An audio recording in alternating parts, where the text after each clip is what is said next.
예, 오늘 일기 먼저 읽어드리겠습니다. 1937년 2월 5일 저희 예수님, 저는 모든 것을 제쳐놓고 저 자신을 주님께 일치시키기를 참으로 간절히 원합니다. 예수님, 만일 가능하다면 저를 주님께로 데려가 주십시오. 주님께 대한 그리움 때문에 제 가슴이 터질 것만 같습니다. 나는 정말로 내가 귀양살이를 하고 있다는 것을 느낀다. 나는 과연 언제쯤 지극히 거룩하신 삼일체로부터 흘러나오는 행복을 즐기면서 우리 아버지의 집에 있을 수 있을까? 그러나 만일 제가 아직도 고통받으면서 사는 것이 주님의 뜻이라면 저는 주님께서 저를 위해 정해놓으신 그대로 따르겠습니다. 주님께서 원하시는 만큼 제가 이 세상에 머물도록 해 주십시오. 비록 세상 끝나는 날까지 제가 이곳에 머물러 있어야 한다고 해도 좋습니다. 제 주님의 뜻이여, 저의 즐거움이 되고 제 영혼의 환희와 기쁨이 되어 주십시오. 이 세상은 사람들로 가득 차 있지만 저는 다만 혼자라고 느낍니다. 이 세상은 저에게는 황량한 사막일 뿐입니다. 예수님, 주님은 제 마음의 열정을 알고 이해합니다. 하십니다. 주님, 주님만이 저를 채워주실 수 있습니다. 오늘 나는 어떤 아가씨에게 복도에서 남자들과 그렇게 오랫동안 서 있지 말라고 타일렀다. 교육을 잘 받은 젊은 숙녀는 그런 행동을 하면 안 된다고 말했다. 그는 사과하고 자신의 행동을 교정하겠다고 약속했다. 그는 자신이 지각 없는 행동을 했다는 것을 깨닫고 울기 시작했다. 내가 그의 도덕적 행위에 대해서 몇 가지를 이야기하고 있을 때 병도의 모든 남자들이 나와서 내가 충고하는 말을 들었다. 유대인들은 자기들에 대한 이야기도 듣게 되었다. 나중에 어떤 사람이 내게 살짝 알려준 바에 의하면 그들은 벽에다 귀를 대고 아주 주의 깊게 내 얘기를 들었다는 것이다. 나역시 그들이 듣고 있다는 것을 어렴풋이 느꼈지만 그래도 내가 해야 할 말은 다 했다. 이곳에서는 벽이 아주 얇기 때문에 아주 작은 목소리로 이야기를 해도 다 들을 수 있다. 이곳에는 예전에 우리 학생이었던 여자가 하나 있다. 그러나 인내심을 시험이라도 하는 듯 하루에도 몇 번씩 나를 찾아왔다. 이 여자가 왔다 가면 나는 몹시 피곤해진다. 그러나 나는 주 예수님께서 이 영혼을 일부러 내게 보내시는 것임을 안다. 주님, 모든 것이 주님께 영광을 드리게 하십시오. 인내가 하나님께 영광을 드린다. 영혼들은 얼마나 불쌍한가. 1937년 2월 6일 오늘 주님께서 내게 말씀하셨다. 내 딸아, 나는 네가 아주 단순하다고 들었다. 그런데 무엇 때문에 나에게 너에 대한 모든 것을 아주 작고 세세한 것까지도 다 이야기해 주지 않느냐. 나에게 모든 것을 말이다오. 그러면 내가 아주 크게 기뻐한다는 것을 넌 알아야 한다. 나는 대답했다. 그렇지만 주님은 이미 모든 것을 다 알고 계시지 않습니까? 그러자 예수님께서는 이렇게 대답하셨다. 그렇다, 나는 다 알고 있다. 그러나 너는 내가 안다는 것을 핑계 삼지 말고 어린아이와 같이 아주 단순하게 내게 모든 것을 다 이야기해다오. 내 귀와 내 마음이 네게로 쏠려 있고 네 말은 내게 아주 소중하기 때문이다. 내가 세 가지 지약을 가지고 이 중요한 굴기도를 시작했을 때 나는 아주 작은 벌레 한 마리가 방바닥에 있는 것을 보고 이 겨울에 이런 벌레가 어디서 왔을까 하고 생각했다. 그때 나는 내 영혼 안에서 다음 같은 말을 들었다. 보아라, 내가 이 벌레를 생각해주고 지통이 이룬다. 그리고 너에게 비유를 들어 말하자면 이 벌레가 무엇이겠느냐? 왜 너의 영혼은 한순간이라도 두려워했느냐? 그러자 그 순간 나는 주님께 사과했다. 예수님께서는 내가 항상 어린아이 같고 모든 것을 그분께 맡겨드리기를 원하신다. 그리고 당신께 맹목적으로 승복하기를 원하신다. 그분께서 모든 것을 맡아서 하시고 책임을 지신다. 1937년 2월 7일 오늘 주님께서 나에게 말씀하셨다. 나는 네가 자신을 완벽하고 온전한 번제 희생제물로 의지를 갖고 봉헌하기를 원한다. 다른 그 어떤 희생도 이러한 봉헌과는 비교할 수 없다.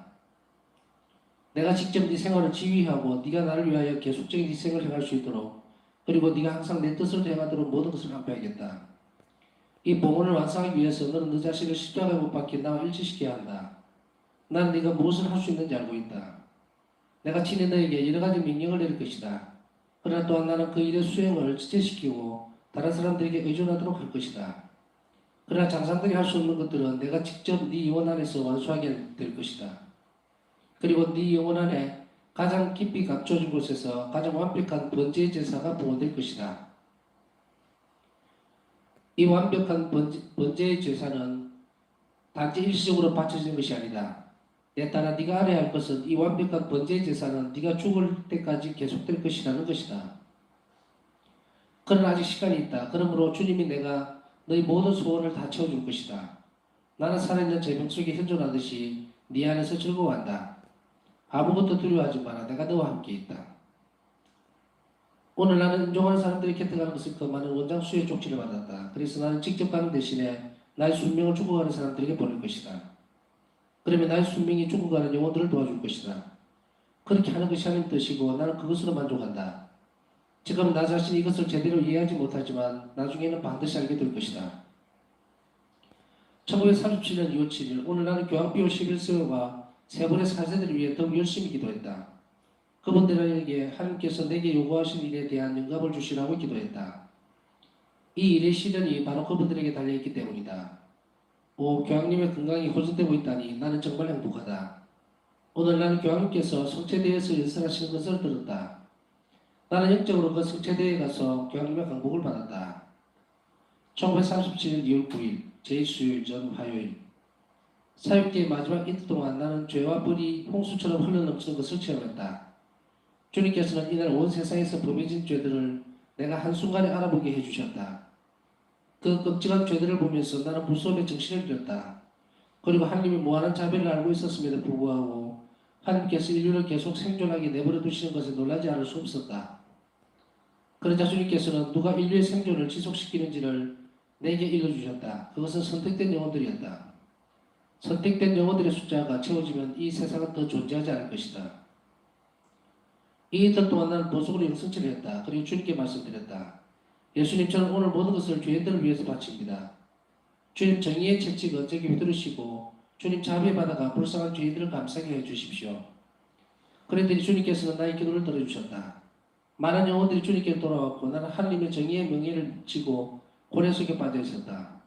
순간 나는 자신이 지극히 높으신 하나님의 분노의 대상이라고 느꼈다. 저녁이 되자 내 고통은 극도의 내적 공허함에 빠져서 나도 모르게 내 가슴에서 신음소리가 새어나왔다. 나는 내 방의 문을 잠그고 조배, 곧 성시간을 시작했다. 내가 기도로 청했던 내적인 고독과 하나님 정의의 체험이 그리고 내 영혼으로부터 샘물처럼 솟아나온 슬픔과 아픔이 주님과의 감미로운 대화를 대신하고 있었다. 그때 갑자기 나는 예수님을 배웠다. 그분 나를 당신 가슴에 꼭 안아주시면서 내게 말씀하셨다. 내 딸아 나는 네 눈물을 견딜 수가 없으니 울지 마라. 네가 원하는 것은 무엇이든 저들에게 다 줄 테니 울음을 그쳐라. 그러자 나는 크나큰 기쁨으로 가득 찼고 언제나 그렇듯이 나의 영혼은 자신의 유일한 보배이신 그분 안으로 잠겨 들어갔다. 오늘 나는 그분의 친절하심에 용기를 얻어서 훨씬 더 오랫동안 예수님과 이야기를 나누었다. 네, 오늘은 여기까지 읽겠습니다. 네, 얼마 전에 어떤 자매님하고 통화를 하다가 병원에서 힘들어하는 분의 얘기를 듣게 됐습니다. 그래서 참 보호자로서 간병을 한다는 것이 상당히 어렵죠. 환자들 옆에. 그래서 자비기도를 같이 바치고 있다 이렇게 얘기를 해요. 그래서 문득 드는 생각이 환자들이라든지 이런 분들에게 또 혹은 여러 가지 이유로 해서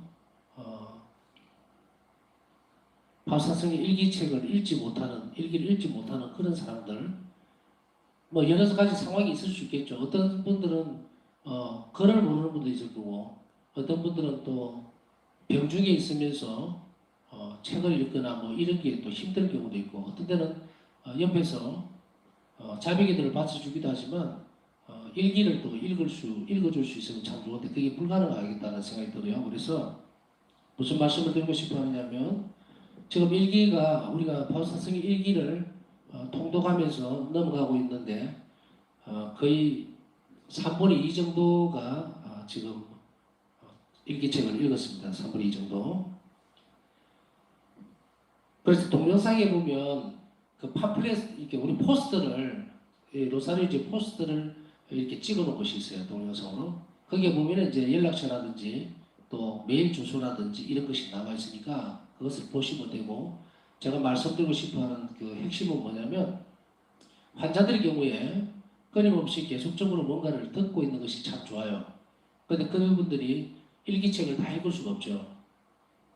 뭐 피곤하기도 하고, 그래서 근데 귀로 듣는 건 괜찮지 않겠나 하는 그런 생각이 들어서, 이 지금 강의했던 것들, 이게 묵상했던 것들이죠. 강의보다는 묵상했던 것들을 쭉 이렇게 음성만 녹음을 해서 계속 들려주면 어떨까? 그걸 다 들으면 이제 일기책을 다 읽게 되는 거죠. 그래서 그런 생각을 좀 하고 있습니다. 지금 이 동영상에서 이제 목소리만 이렇게 따온다 그래요. 목소리만 이렇게 뽑아내서 그 휴대폰에 이렇게 꼽아서 바로 들을 수 있는 그런 것으로, USB라고 아시겠죠? USB가 있는데 요즘은 핸드폰에 꼽는 USB가 있어요. 거기에서 담아서 바로 꼽으면은 1번부터 묵상 1번부터 해서 마지막까지 쭉 들을 수 있도록 그렇게 준비를 한번 해볼까 합니다.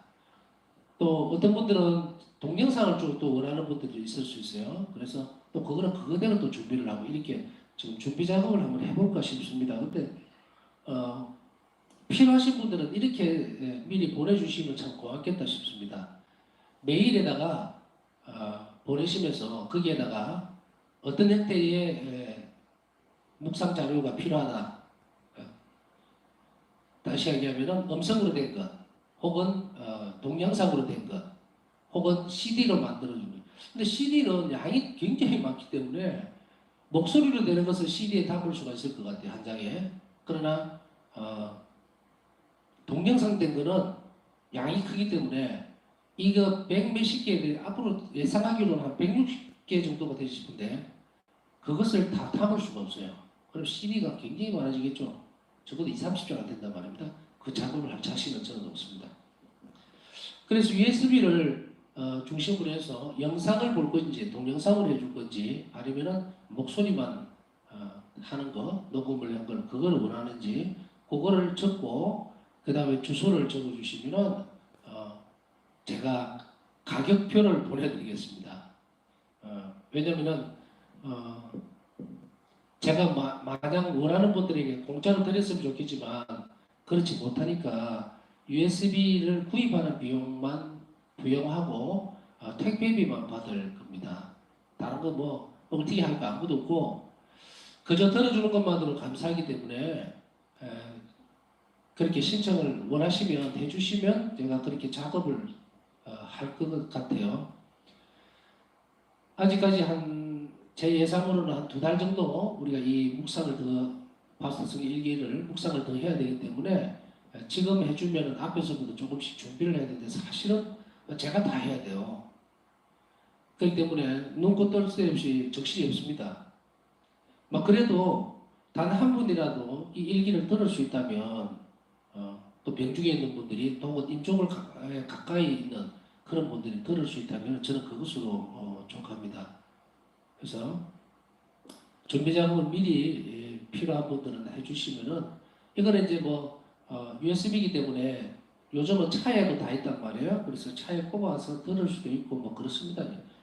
제가 생각이 문득 그리 들었기 때문에 좋고 나쁨을 떠나서 적어도 이 부분을 쭉 한번 다 듣게 되면 제 강의는 그렇다 치더라도 일기를 다 읽게 돼요. 그래서 제가 이런 생각을 해서 미리 말씀을 드립니다. 강의가 다 끝나고 나서 말씀을 드리면 일이 너무 많아집니다. 너무 많아지기 때문에 그렇게 할 수가 없고요. 뭐 단 한 명이라도 신청을 안 하면 저는 필요합니다. 그런데 마음은 아프겠죠. 너무 부담스럽지 않게 생각을 하시면 좋을 것 같아요. 지금 예측하기로는 그 USB하고 구입 비용하고 택배비하고 하면은 한 2만 원 정도? 2만 원에서 2만 5천 원 정도 제일 뭐 저거 하기 잡아도 그렇게 되지 싶습니다. 목소리만 들었을 경우에. 근데 동영상을 USB를 담으면은 또 메모리 카드가 용량이 커지기 때문에 이거는 가격이 좀 달라질 수 있어요. 그래서 이거는 뭐 어떻습니다 저는 말씀 안 드리려 합니다. 필요한 분들이 메일 보내주시면 제가 USB 구입 비용하고 배송비하고 얼마입니다 하고 말씀을 드릴 거예요. 발송하고 하는 시기는 한 일기가 다 끝나고 나면 그때 발송이 될 거로 그렇게 생각이 됩니다. 지금 제 계획입니다. 계획. 자, 여기까지만 안내 말씀을 드렸고요. 오늘 일기 내용을 한번 보겠습니다. 첫째는 아주 중요하다고 생각. 제가 이렇게 일기를 읽으면서 자꾸 중요하다는 말씀을 많이 드리죠. 중요하다고 생각되어지는 것이 전부 다입니다, 사실은. 그런데 그 중에서 유독 이거는 반드시 지켜야 될 거, 우리의 태도, 마음 이것이 아닌가 하는 생각이 든 게 지금 우리는 이제 온라인으로 성시간을 보내고 있습니다. 그런데 영적으로는 이곳에 와야 돼요. 이 무슨 말이냐면 몸은 지금 각자 자리가 다 방에 있을 수도 있고 거실에 있을 수도 있고 또 나름대로 기도방에 있을 수도 있지만 오늘 일기 내용을 잘 보십시다. 교황님의 건강이 호전되고 있다. 난 정말 행복하다. 오늘 난 교황님께서 성체에 대해서 연설하시는 것을 들었다. 난 영적으로 그 성체 대회에 가서 교황님의 감동을 받았다. 바울산 성녀가 자꾸 영적으로 하는 말씀을 많이 합니다. 우리 신영성체라는 말도 우리가 익숙하죠. 영성체를 할 수 없는 환자일 경우에 정말 우리 영혼으로 성체를 영하는 것을 신영성체라고 합니다. 가톨릭 기도서 보면 또 신영성체의 기도가 있어요. 마찬가지로 우리 영혼은 멀리 떨어져 있지만 우리가 이 성시간에 로사리 집에 지금 오지는 못하지만 또 성체 앞에 실제로 와 있지는 못하지만 우리 영혼은 그렇게 올 수 있어요. 그렇기 때문에 성체 조별을 하면서 그냥 이게 내 방인데 이렇게 생각하지 말고 그 화면으로 보고 계시잖아요. 그냥 화면이 아니라 내 영혼은 바로 이게 여기 와보신 분들도 있고 또 한 번도 안 와보신 분들도 있겠지만 그런 큰 문제가 아닙니다. 그래서 이렇게 영적으로 이곳에 올 수 있도록 노력을 하셔야 돼요. 정신을 집중하시고. 그래서 성체 앞에 만약 여러분들이 이곳에 함께하고 있다면은 이제 어떤 것이 달라지느냐. 사실은 방에서 이렇게 모니터를 이렇게 보고 있다 보면 여러 가지 막 부산스럽습니다. 혼자 있다는 생각. 그러나 영적으로 여기서 함께하고 하면 그것은 조심스러워져요. 우리가 성당에 가면 크게 목소리로 높여서 떠들지도 못하고 좀 그런 게 좀 엄숙함이라는 것이 있잖아요. 그것을 우리는 영적으로 충분히 가능하게 할 수 있습니다. 그래서 여기 주의를 잘 기울이셔서 영적으로 이곳에 함께 해야 되겠다는 것이 첫 번째입니다. 영적으로 뭔가를 할 수 있다는 이 말들은 두 번째로 바울서 일기에서 보면 임종하는 사람 곁에 가지를 못하게 합니다. 오늘 보면 원장수에 쪽지라고 하는데 임종하는 사람 곁에 가지 말라고. 그러면 또 우리가 이런 경우가 왕왕 있을 수 있어요. 현실적입니다. 지금 우리가 코로나 때문에 어떤 장례미사라든지 이런 데 참석을 못하는 경우가 많죠. 오늘 보신 분들은 알겠지만 그 정지석 추기경님 발인 있었는데 그곳에도 한정적인 사람들만 들어가고 나머지는 다 못 갔잖아요. 마음으로나마 함께하고 싶다는 생각이 있을 수 있죠. 그런데 그때는 우리가 무엇을 해야 될 것인가를 오늘 가르쳐 줍니다. 직접 가는 대신에 나의 순명을 죽어가는 사람들에게 보낼 것이다. 왜냐하면 원장수가 쪽지를 보내서 가지 말라고 그러기 때문에 그게 순명을 한 거예요. 우리가 코로나 때문에 그곳에 가지 못합니다. 정말 그게 어떤 내가 꼭 가야 되는 그런 대상이 될 수도 있겠죠. 그렇지만은 우리는 어디에 순명을 해야 되냐? 교회가 사회는 법적으로 이렇게 하라고 했지만 교회가 그것에 따라가 주면서 교회가 우리에게 순명할 것을 요구를 합니다. 그렇기 때문에 우리가 미사 참여자수도 30%로 뭐 20%를 이렇게 줄였다가 또 열었다가 또 그 레지오라든지 여러 모임들 그것 하지 않는 것으로 이렇게 내려오죠. 그렇기 때문에 우리는 순명을 국가에 하는 것이 아니라 국가의 어떤 방침을 따라서 만들어 놓은 교회의 순명을 하는 거예요. 그래서 조금 마음으로 안 좋고 또 부족함이 있고 안타깝고 해도 우리는 그것을 순명하면서 대신에 할 수 있는 일이 있어요. 장례를 예를 들면 직접 가는 대신에 난 순명을 추구하는 사람들에게 보낼 것이다. 안타까움이라든지 마음의 아픔 이런 거 또 불공평하다고 느끼는 그런 것들 그거 다 순명하면서 그것을 바로 죽어가는 사람에게 보냈을 때에 그것이 바로 그 영혼을 도와주는 것이고 그렇게 하는 것이 하나님 뜻이고 나는 그것으로 만족한다. 이런 부분들은 우리 실천적인 거예요. 지금 당장 우리에게 맞닥뜨리고 있으면서 닥쳐 있는 상황들이니까 우리가 이것에 우리가 모든 일들을 그렇게 정리를 해줘야 됩니다. 그래서 아이고 뭐 가지 말라니까 모르겠다 이렇게 해서는 안 된다는 이야기죠. 그 영혼을 위해서 나는 충분히 내 순명한 그 희생을 그들을 위해서 보내줄 수 있다는 것을 오늘 일기에서 가르쳐주고 있습니다. 그 다음에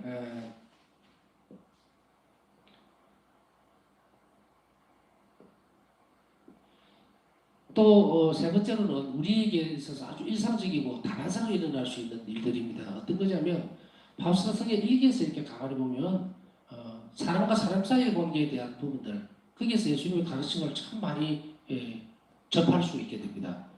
어떻게 처신해야 되고 또 그렇게 함으로 인해서 그 영혼이 자유로워지고 편해진다는 것에 대해서 그리고 그 상황에 따라서 예수님께서 충분한 은총을 주실 수 있는 경우 이런 것들을 우리는 잘 익히고 또 실천해 봐야 되겠죠. 거기에서 오늘 바울사 성령을 아마 아주 많이 괴롭혔던 그 여학생이 하나 있었던 모양입니다.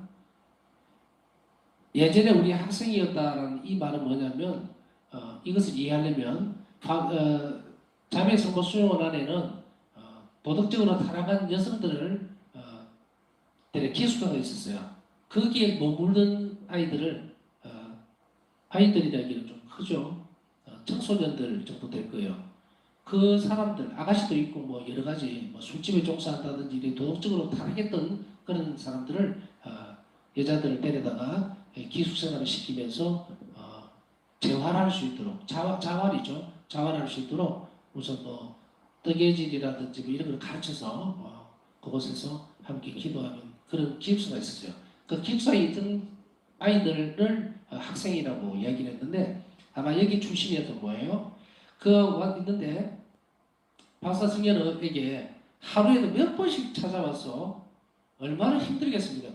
박사 당시 자신이 지금 환자예요. 환자인데 우리가 잘 알다시피 사람들하고 사람하고 대화하는 것이 굉장히 기가 많이 빠지는 일이기도 합니다. 굉장히 지쳐요. 힘이 굉장히 많이 들거든요.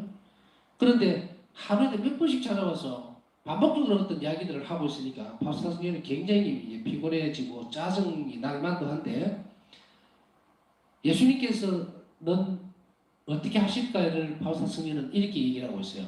저 아이가 나를 찾아오게 만든 것이 예수님이라는 것을 알게 되었다. 그러니까 마냥 외적인 것으로만 판단해서는 안 된다는 이야기입니다.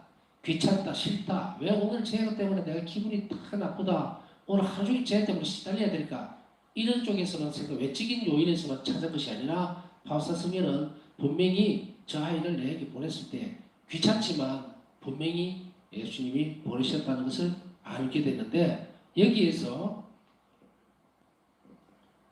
바울사 성령에게 그러면 그 귀찮은 그 상황이 우리도 있을 수 있어요. 정말 얘기를 들어줘야 되고 막 와서 계속 몇 번씩 또 햇말 또 하고 뭐 이런 분들이 있을 수 있죠. 그것 때문에 힘들어하고 또 이러는데 그러나 거기에서 우리는 분명히 인지를 해야 돼요. 귀찮다 싫다 외적인 상황만 생각하지 말고 곰곰이 생각하면서 예수님께서 뭘 원하시는가를 잘 살펴보면 그 사람을 하나님께서 나에게 보내신 거예요. 예수님께서. 그러면 나에게는 어떤 것을 요구하실까? 인내를 요구하는 거예요. 인내심. 들어주는 것. 그래서 이 인내가 하나님께 영광을 드린다는 것을 바울사서에는 우리에게 가르치고 있는 거예요. 그래서 전에도 계속해서 말씀드렸지만 하루 일과 중에서 하루에 아침 눈을 떠서 잠자리 들 때까지 내가 만나는 모든 사람들이나 상황이나 사건들은 우연히 일어나는 것은 전혀 없다. 반드시 하나님 뜻안에 있다는 거예요. 며칠 전에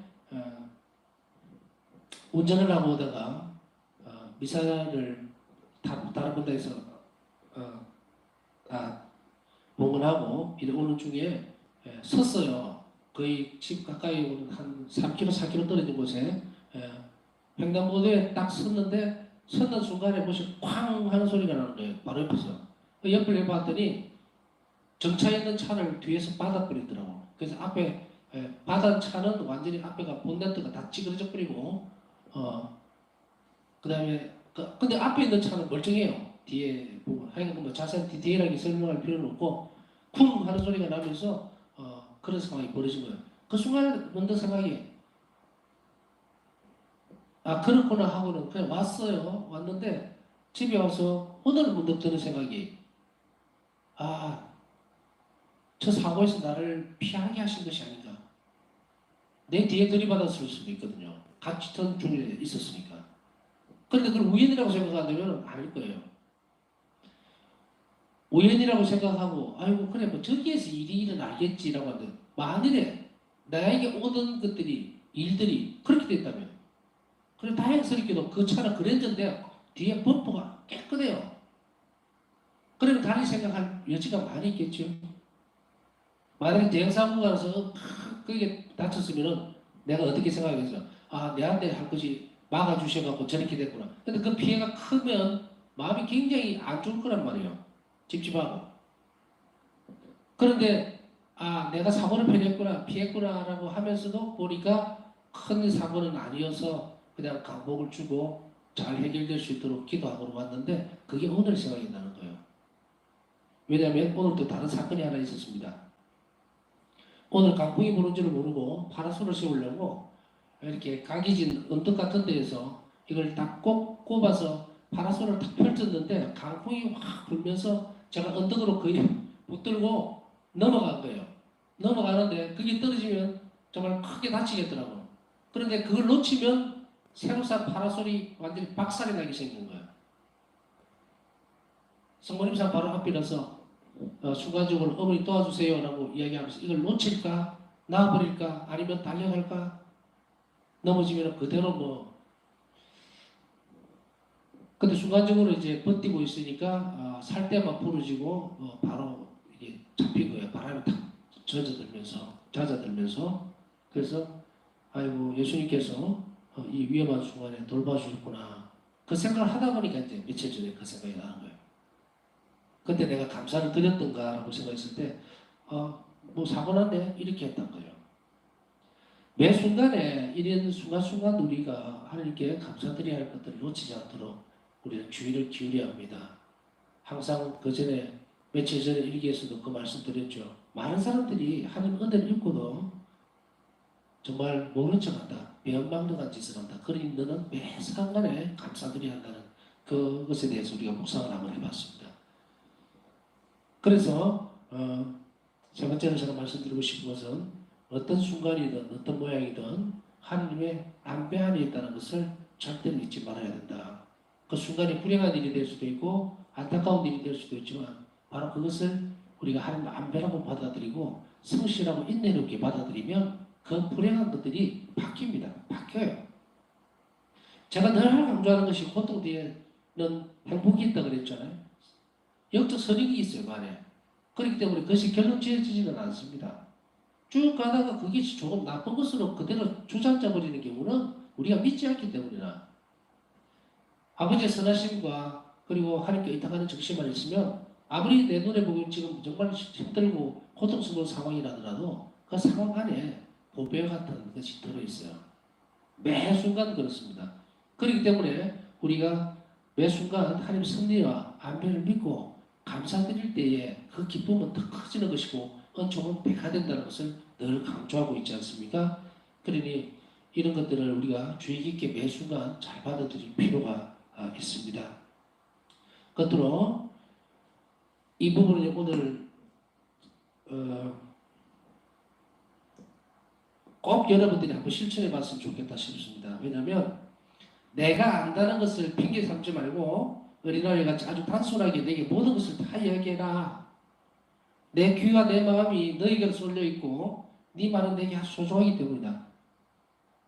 자주 말씀을 드리세요. 자주. 뭐 기도할 때만 예수님 찾고 하지 말고 아버지 오늘 하루 감사합니다. 저는 여기서 이제 여기에서 집 밖으로 나가잖아요. 나갈 때 되면은 성전에 배워서 인사하고 예수님 다녀오겠습니다 하고 또 나갈 때는 자비 예수님 바깥에 계시고 또 성모님 계시니까 어머니 갔다 올게요 하고 인사하고 습관을 들이십시오. 습관이라기보다도 삶으로 만들어가야 됩니다. 내가 그 인사를 드릴 때는 주인이 내가 아니기 때문에 잘 다녀오겠다는 거예요. 그러니 내가 이 집을 낯서는 순간까지도 그 시간도 함께 저와 해 주십시오라는 것이요. 그래서 매 순간 매번 이렇게 하니까 자주 얘기한다는 것이 내가 틀리지 않다. 난 어릴 때부터 그랬거든요. 그러니까 이 대화하는 것들을 잊지 마십시오.